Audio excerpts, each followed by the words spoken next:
Have you ever noticed something strange about bananas? Every time you go to a grocery store, the price of bananas is usually the same.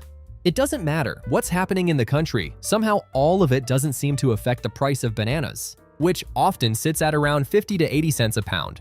And to your surprise, bananas aren't even grown locally. Instead, almost all of the bananas sold in the United States come from tropical countries like Guatemala, Honduras, and Ecuador.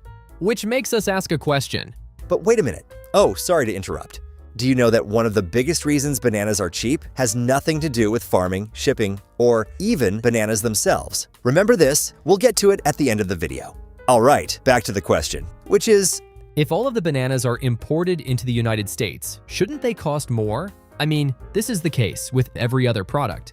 If it's imported, generally it costs more. In fact, bananas might be one of the most efficient products on Earth, from growing them in banana plantations all the way to selling at a grocery store.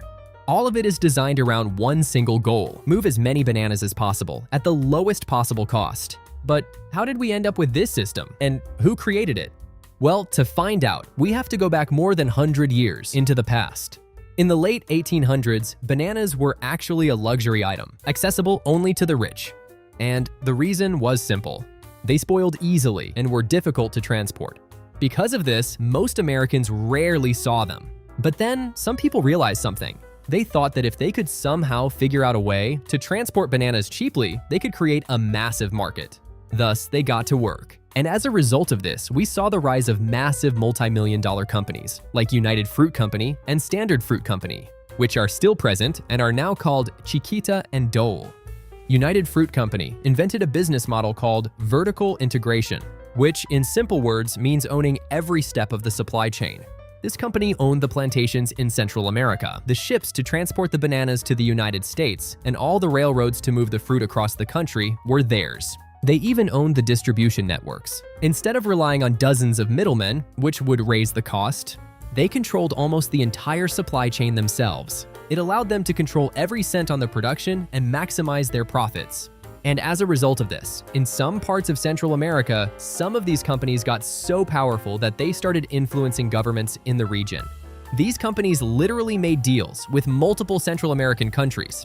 They built infrastructure, like railroads and ports, which local government simply didn't have money to build, in exchange for vast tracts of free or low-cost land from local governments. This is where the term Banana Republic came from. Not only that, when local governments in Central America challenged these companies or protested against them, the United States often intervened militarily in the name of protecting American business interests, a series of conflicts known as the Banana Wars. But that's not it. There's something very unusual about bananas, which makes them very different from other fruits. So what makes them special? The answer lies in the way we grow them. Bananas are clones, like literal copy and pasted versions of each other. Almost every banana you see in a supermarket in the United States belongs to a variety called Cavendish. And something wild you would notice in those bananas is that they don't have seeds, which means growing them is different than growing your typical apples and oranges. And the way farmers do that is by creating new plants using shoots from existing ones. This is possible because of a natural genetic mutation discovered thousands of years ago. And as a result, we get identical bananas, millions of them. You might be wondering why any of it matters. Well, it does. It makes the whole production predictable and efficient. Because these bananas are clones, all the plants respond similar to the fertilizers. Every fruit is of similar size and they grow at roughly the same speed. They can all be harvested using the same methods. For large-scale agriculture, this is basically the dream scenario. They just develop one framework and apply it on every single plant. Because of this, farmers don't have to worry about different results. And every single banana in a field spread across acres of land is identical in color, shape, size, and odor, which makes the whole production very, very efficient. But even if farming is efficient, shipping would still be expensive, right? I would say yes, but only if we're transporting one banana per boat, which in a practical world is simply not possible. So that's why they're shipped at an absolutely enormous scale. Millions and millions of bananas move through the supply chain every single day. It takes about 10 to 15 months for a plant to mature and grow a bunch of bananas. When bananas are ready to be picked, workers often cover them with large polyethylene bags to protect them from insects, birds, and wind. Usually, the bananas are picked while they're still green. These bananas get cut into smaller clusters called hands. This is a bunch and this is a hand. These are placed in large tanks of water to wash away dirt and a sticky sap called latex that leaks from the cut stems. Then workers manually inspect every hand for bruises or defects. Once workers separate all the bananas that meet the export standards, they then get packed into refrigerated containers and get loaded onto massive cargo ships, also called reefers, and transported across the globe at carefully controlled temperatures. These reefers monitor these containers with sensors that track temperature, humidity, and even oxygen levels. Their goal is simple: keep the bananas alive but asleep. The fruit is essentially kept in a suspended state until it reaches its destination, and once it arrives, the process isn't over. These bananas don't look like what you see at your grocery store. They are still green, which brings us to one of the strangest parts of the entire system. These green bananas go to the ripening rooms. These are giant sealed rooms where technicians expose bananas to ethylene gas. Over the next several days, green bananas slowly turn yellow. By controlling temperature and gas levels, companies can decide exactly when bananas become ready for store shelves. Like this, they can control the ripening process. If the grocery stores see a surge in demand for bananas, these facilities can speed up the process, and the fruit will ripe quickly. And if the demand is low, they can slow the process, and the fruit will ripe slowly. It's literally a remote-controlled game. It's so efficient that transportation only adds a surprisingly small amount to the final cost. But even then, something still doesn't make sense. If bananas are so popular, why don't stores simply charge more? The answer is one of the oldest tricks in the book. This is what I mentioned at the beginning of the video. The biggest reason aren't bananas themselves.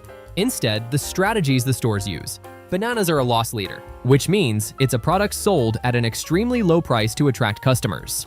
And bananas are perfect for this. Think about it. Most people have no idea how much a box of cereal should cost, or a frozen pizza, or a bottle of olive oil.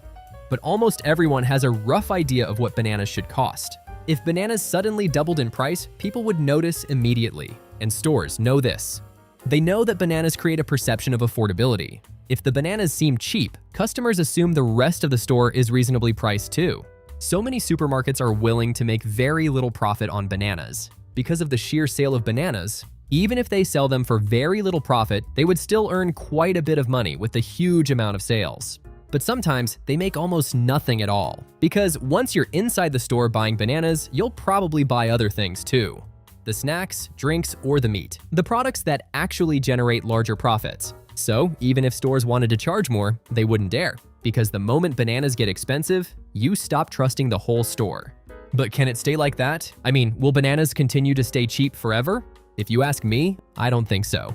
There are 3 major reasons. The first is disease, because bananas that are mostly found in the US supermarkets are Cavendish, which we know are clones of each other.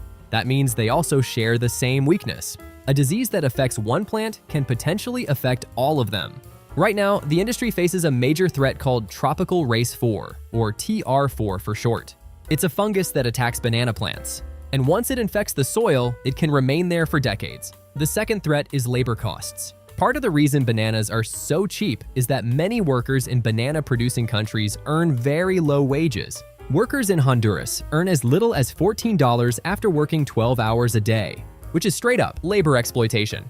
As pressure grows for better working conditions and higher pay, cost will likely rise.